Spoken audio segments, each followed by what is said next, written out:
Welcome to Demming Chronicles, and it's where we bring you the persons who are at the forefront of thought leadership. They're the persons whose opinions and ideas will make a difference to our country. On today's program, we have Nigel Campbell, but we'll be back with you shortly.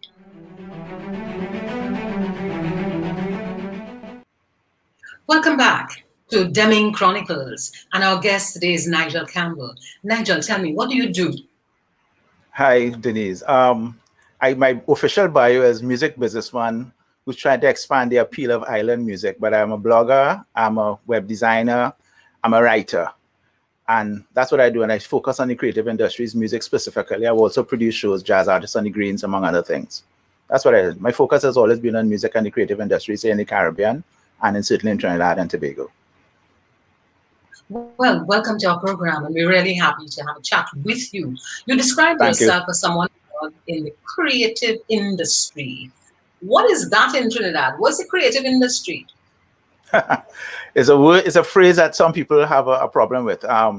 Creative industries, certainly from the government standpoint, and I agree with it, is those industries that come from the brain of a person. So it's in music, film, fashion, broadcasting, advertising, television, and certainly in our situation, carnival and design. That whole grouping of industries, of sectors or activities towards a kind of commercial basis, what I would consider the creative industries here in Trinidad and Tobago. But when I listen to what you're saying, and I think in a very traditional way, I can see a link between a lawyer, an economist, all of that. I can see a link between those hard kinds of activities and income generation. But when you talk about the creatives that you are identifying, and one of the things you identified was a blogger, I certainly have a little difficulty seeing the link to income generation. Could you just walk me through that? Well, some of these modern activities happen virtually, online, and as it was. And the new business model for income generation has actually worked towards generating advertising. So that if you're a person online, like a blogger, a YouTube video or something like that, you generate your income through advertising revenue. But there are still, as I said, certain industries that operate through direct income payments, performance fees, tickets at the gate kind of stuff. The other area, of course, is IP.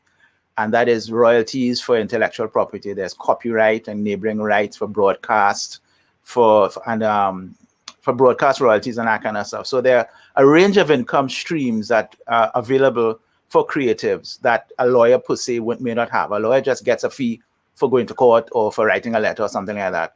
But creatives have a range of income streams that they cannot exploit. There are a number of creatives who might be looking at this program and saying, what is he talking about? I don't get my money from the court organization or for whoever in terms of my IP. I don't get my money there. What are the issues in Trinidad that would prevent persons from receiving their income? Well, you call a name there COT, which is the Copyright Music Organization of Trinidad and Tobago. Generally, these are membership organizations, and COT collects royalties, broadcast royalties, and what they call neighboring rights, which is the kind of publishing music royalties, and of course copyright, which is a songwriter royalty. These industries, these royalties, of course, are based on your popularity. Let's just use that phrase. So if you wrote a song and nobody played the song and nobody hired you to perform the song, you will earn $0. But if you are a very popular song like a road march or a song that's hugely popular, you'll earn your royalties through broadcast, through public performance and that kind of stuff. So that there are gatekeepers who kind of collate to allow for the collection of money, because individuals going one to a radio station becomes a kind of task. So that's why collective management organizations such as COT and TTCO and Awesome exist here in Trinidad and Tobago. The efficiency of those organizations is a little suspect, and members have complained publicly about not getting their money, but they know for a fact that their music is played and that kind of stuff. So there are certainly problems in terms of the management of some of these collective management organizations. But as I said earlier, there are various income revenue streams that are available, so that licensing becomes a new way to earn income. Of course, there are ally, so you can ally with an alcohol company or a garment company or food company to sing a jingle or to be a spokesperson or some kind of thing. So there are ways to earn income outside and beyond the simple matter of, well, I didn't get like my money from court. And that's it's a complaint that has been heard, but sometimes the problem is just simply nobody's playing your music. That's why you got no money. It's one of those kind of industries that is you That earn it as you earn it. that must be a hard reality for a creative. To Yeah. think that they've spent all this time playing this bit of music, creating this bit of music, and nobody's listening to it. But let's I always pivot a little. go ahead. Go ahead. So sorry, I No, go apologize. ahead. Go ahead. I was just going to All right, we suggest won't just be to tie this. disconnecting this thing. I was going to. Yeah. I just wanted to say that there is in the music industry, there are hits and there are misses, and there are many more misses than hits. But those few hits is what generates and drives the whole music industry throughout the world, as it was, whether it's streaming on Spotify or collecting fees at the door or something like that. But there are misses, and we as a nation, as a creative sector, have to be aware that not everybody is going to become a millionaire. All right. So far we've been talking about really singing and jingles and so on. Let's pivot a little and talk about creativity in terms of artists who paint, people who draw, people those visual artists. What value do they bring to our society? Well, I look at visual artists as the persons who kind of identify a society. I think of some of those other European countries, France, Netherlands, Spain, and they have their artists, Gauguin, Rembrandt, Picasso, who almost their work and their worth and their value add something to the culture and the heritage of a country, right? In our situation, I've always said that we have brilliant writers. We have Naipaul. We helped Walcott along. I don't say we own Walcott. But of recent vintage, we have a whole slew of young female writers who have now been published and getting published in major publishing houses in North America, and of course, that linkage between the thing. In terms of our visual artists, we've had a history of visual arts for many years, going back from Casabon and possibly before. But the value of, it's almost like an intangible value. Yes, you can sell a painting for $1 million, like Leroy Clark or Peter Doig, who is now based here. But certainly what they do in terms of their catalog, or their oeuvre, as the fancy word is they add a kind of a value and a kind of intangible value to the heritage of a country. And that has some worth. That makes, as I said, some of those European countries valuable. England, literature, the idea of Shakespeare and Dickens is one of the things that drives the whole English economy and the whole creative industries of the United Kingdom. That the plays of Shakespeare and the prose of Dickens and Jane Austen, etc., etc., etc. So that artists, visual artists, writers are part of the larger infrastructure of a creative industry, and there is value in their work. How we in Trinidad and Tobago value that work is by the exchange, by commerce, by making sure that we create linkages externally so that we can actually buy and sell. I don't think we have the numbers here in Trinidad and Tobago to generate that kind of high revenue value, so that we have to exist locally, possibly collaborate regionally, and certainly sell internationally for our value to rise in the world as it was. Yeah. In terms of artists locally, do you see that the local audience is willing to pay for the work that they see, the work that comes out, the work that is written, pieces that are painted? Do you see that people are willing to part with their money for those pieces?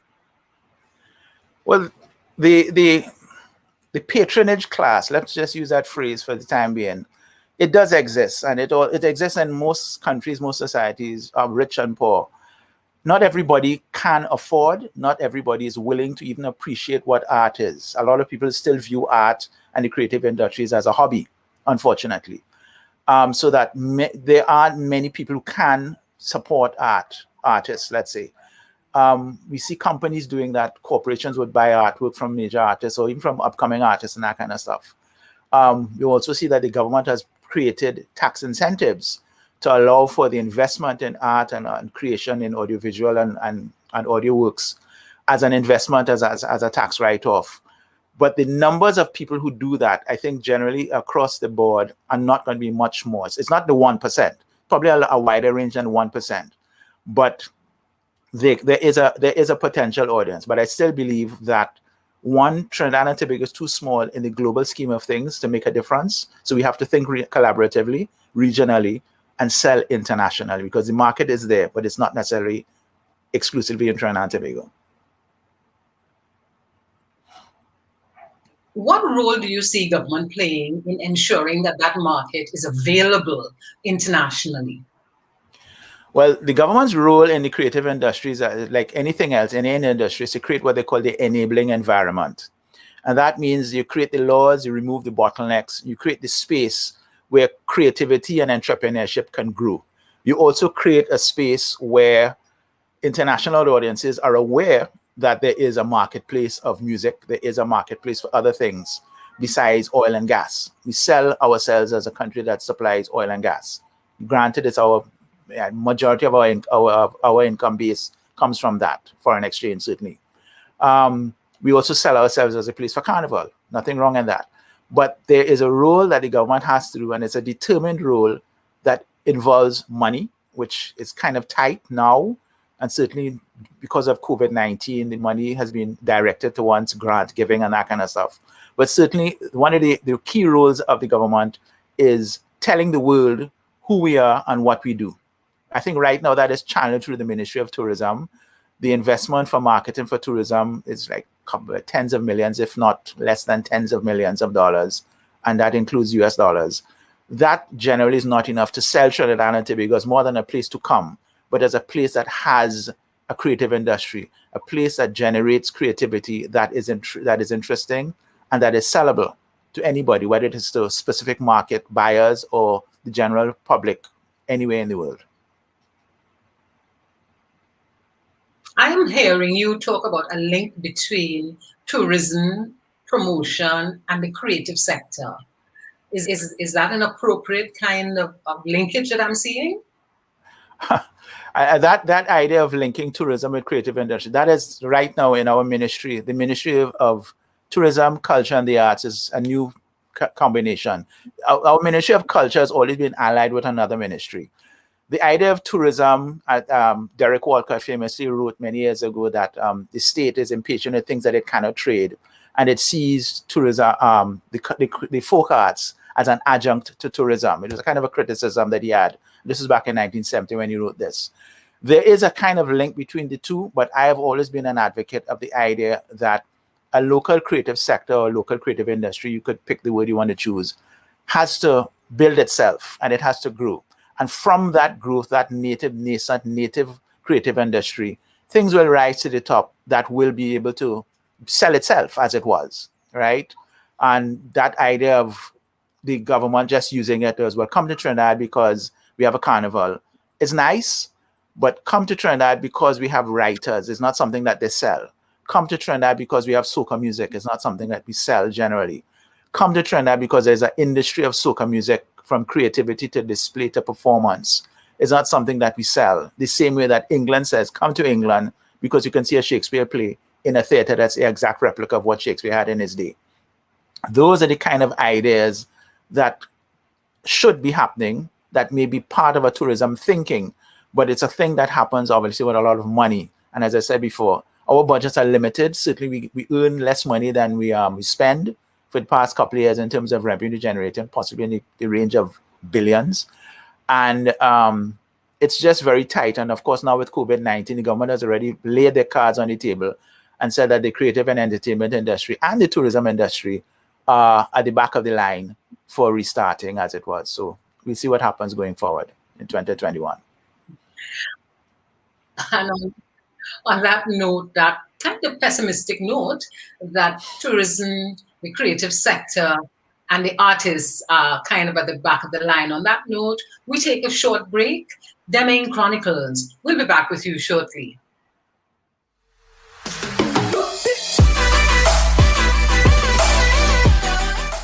Welcome back to Demming Chronicles. And on this edition, we continue the conversation with Nigel Campbell.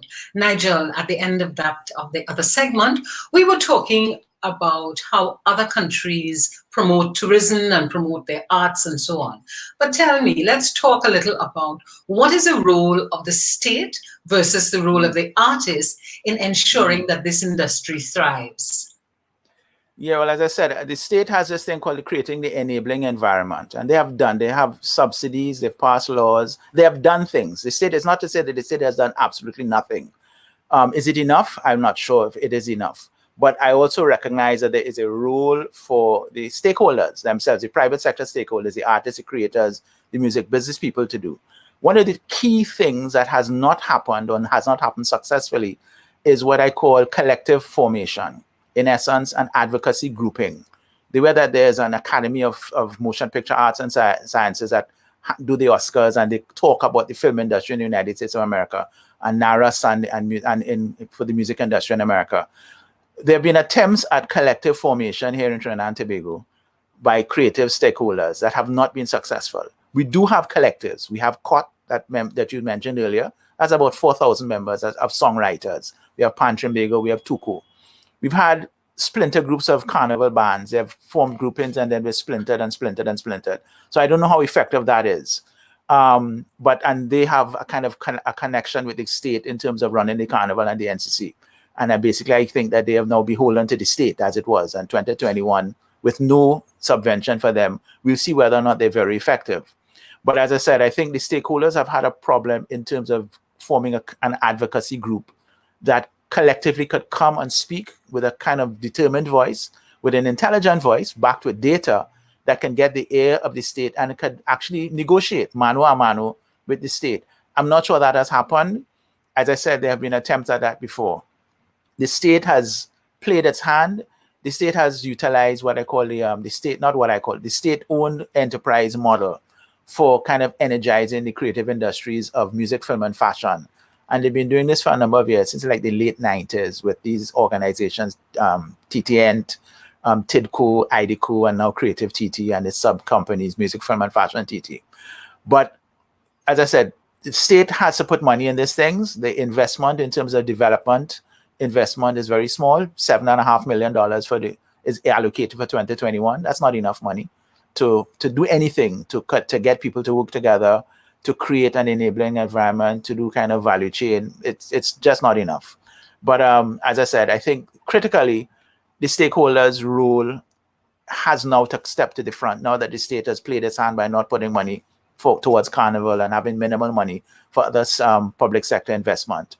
Collective formation is necessary, and it is urgent at this point in time so that they can speak with an advocate voice of merit and common sense. Yes. And Nigel, when I think of Jamaica, there are big names I think of. And I wonder, Trinidad has equal talent. I wonder what is the difference Jamaica's creative sector and you look at Trinidad and Tobago? What is that in your opinion? Well, when you compare calypso, we've had calypso since more than 100 years. We've had calypso, and certainly there's been a boom of recordings starting back in the 30s with Decca Records, in the 50s when Belafonte made the word calypso a kind of popular word in North America, and Sparrow had Gina and Dinah, and now we have soca, which started in the 70s.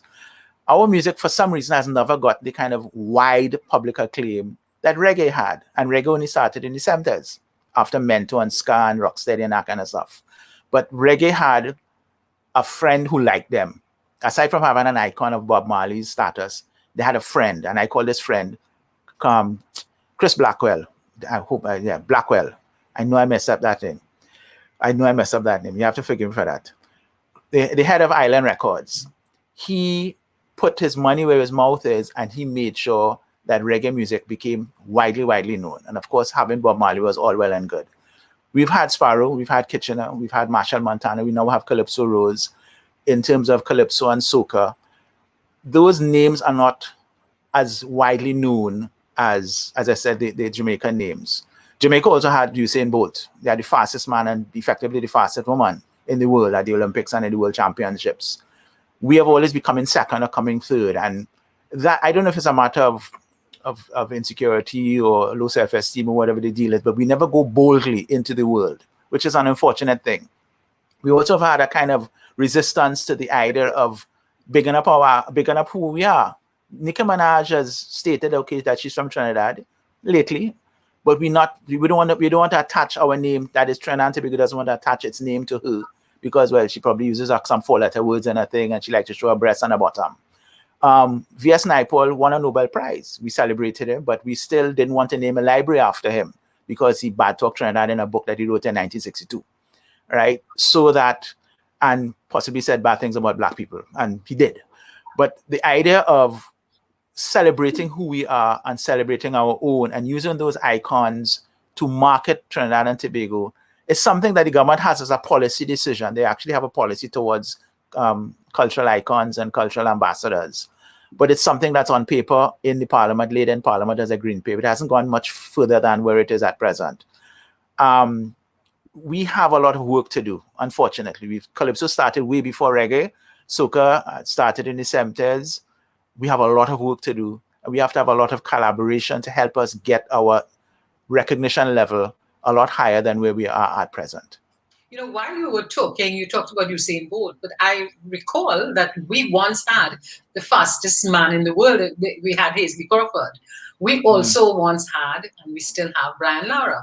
So those are people whose images, whose brands are huge. So there were opportunities to leverage those brands to make a difference.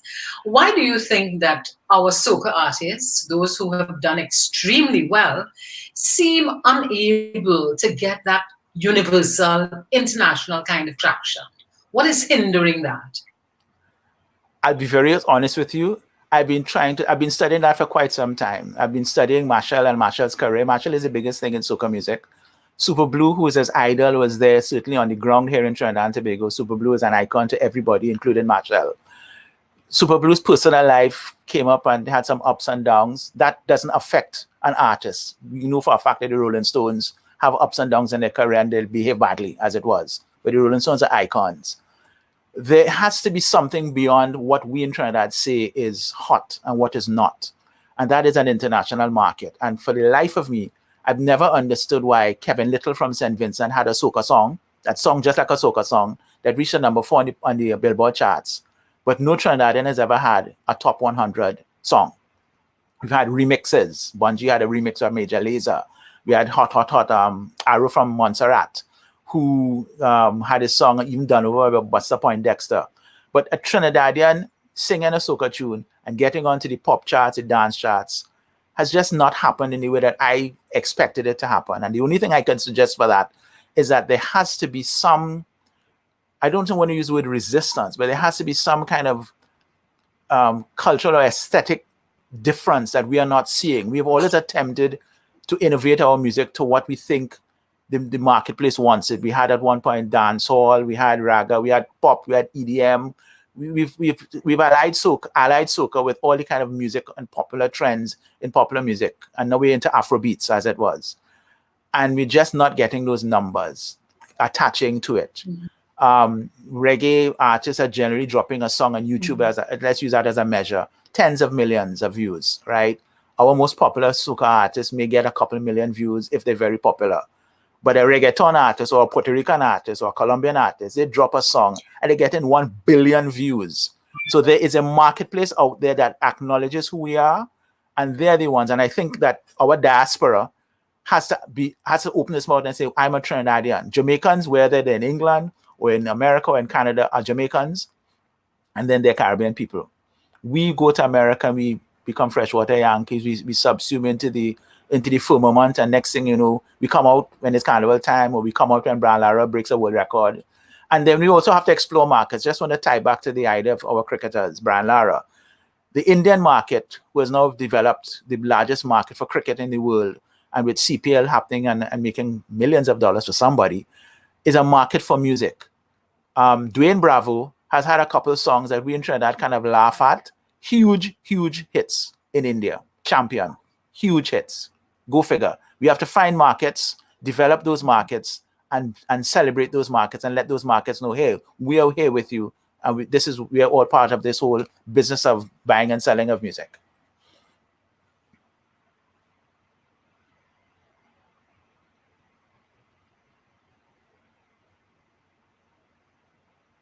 So Nigel, if you were given the opportunity to change something, to make a difference, what would be a couple things you would do that could make a difference to our whole creative sector? One thing I would ask, well, I wouldn't be the Minister of Finance, but I certainly would impress upon the Minister of Finance that he has to add some more money in terms of the development spend for the enabling environment for the music, for the creative industries. A little more money has to be put into the development spend. One. Two, I'll be dogged behind the private sector to form those collectives, whether it's to talk to me or to talk to a market outside there. Because a collective of musicians or soca artists can speak to a market, can speak to a market in Finland or a market in India or a market in China, as opposed to the government doing that talk for them, or as opposed to one artist making that sale for them, right? So I do those two things as a government, having a kind of budget and a kind of bully pulpit, as the Americans like to say. I try to insist upon the creatives, you'll need to get your act together, and I'm here to help you. I have to help you because we cannot move in a 21st century world where social media and online is kind of primary as opposed to sitting down face to face without having an advocate voice, without having data, which is something that the whole creative industry is missing. So that we have to start building that kind of confidence where providing data is not something that we're going to scorn. Paying taxes is not something that we're going to scorn. So it's a matter of education. It's a matter of advocacy on the government's part towards the private sector. And it's a matter of advocating to the Ministry of Finance for some additional revenue, some additional monies for investment spend towards the creative industry so that the wider public understands the creative industry are not opportunists. They're not hobbyists. They're not just entertainers. It's a business just like manufacturing is, just like financial services. And on that note, we bring this edition of Demming Chronicles to an end.